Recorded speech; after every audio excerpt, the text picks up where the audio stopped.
Hey, this is Rahul and how's it going everyone? Thanks for all the support on my channel and getting me to over 60,000 subscribers. If you're a new viewer, I would ask you to consider subscribing because we're not just a media coverage channels. I will review these bikes when they finally come out next year. And last year at the EICMA, I showed you the 790 Duke prototype.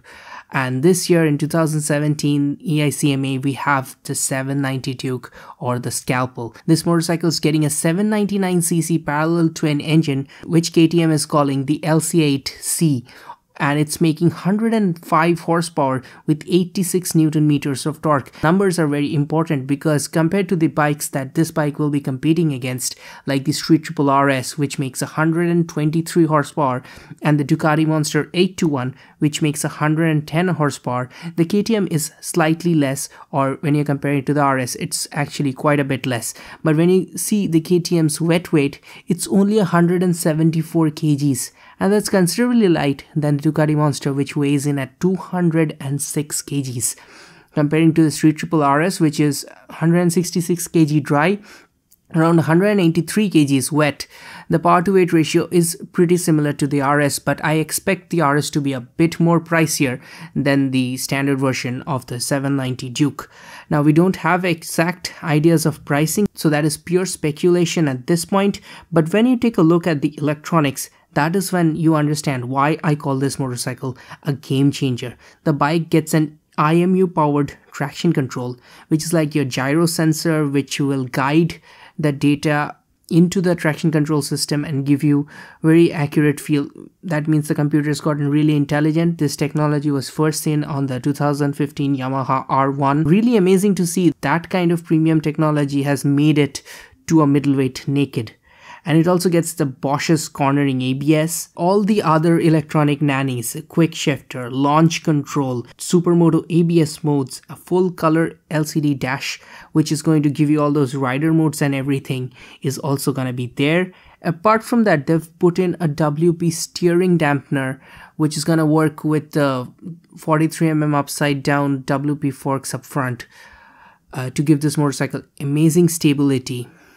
And this is something again out of the liter bikes. I've never seen a steering dampener on this kind of a motorcycle before, at least not in the stock form. Now, the 390 Duke also gets an LCD dash and also gets the Supermoto ABS. So it's no surprise to me that the 790 Duke is also getting the same. When it comes to the braking, we've got a 300mm dual disc brake up front with 4-piston calipers. I expect them to be Brembos, but don't have the real information here.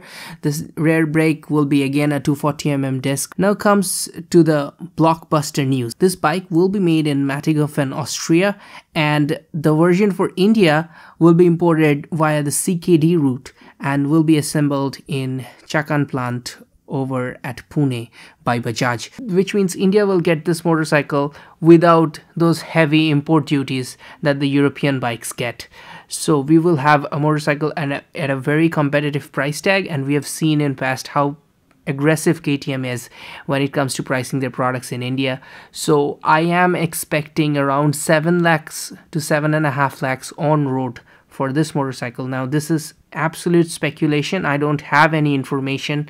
This is just my guess. If you ask me to name something a bit negative about this motorcycle, well, I would say that the prototype looked more like the 1290 Super Duke, and it also had its own edgy, very futuristic look, which was obviously better than anything else on the market.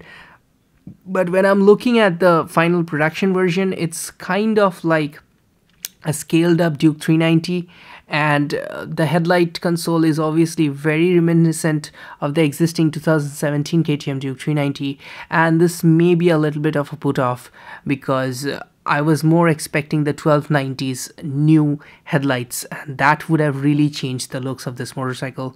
Instead, we got something a bit outdated for now. The positive thing is this probably will keep the cost a bit down, so I'm expecting aggressive pricing on this motorcycle. Thanks for watching, and do hit that subscribe button for the more videos that are going to come out with upcoming motorcycles, and sometime in the middle of next year the review is going to come out of this motorcycles. We are also going to review a ton of other bikes. Just reviewed the 2017 Ninja ZX-10R last week. You can also check that video out.